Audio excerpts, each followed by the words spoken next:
বন্ধুরা দেখো, ষষ্ঠীতে রবিবার দিন গিয়েছে, আমাদের ঠাকুরের প্রোগ্রাম থাকায় রান্না করা হয়নি, খাওয়া হয়নি। তো এরপরে সোম মঙ্গলবার আমাদের নিরামিষ থাকে, তো আজকে বুধবার রান্না করা হবে ষষ্ঠীর বাজার।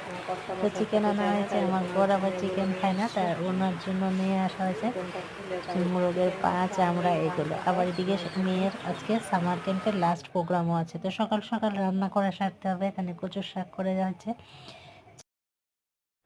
চিকেন কষা হয়েছে, আর দেখো এখানে কাঁঠালের ইঁচড়ও হয়েছে, আর বরের জন্য এগুলো রান্না করা হয়েছে। এই দেখো বরকে আজকে খাবারগুলো দেওয়া হয়ে গেছে।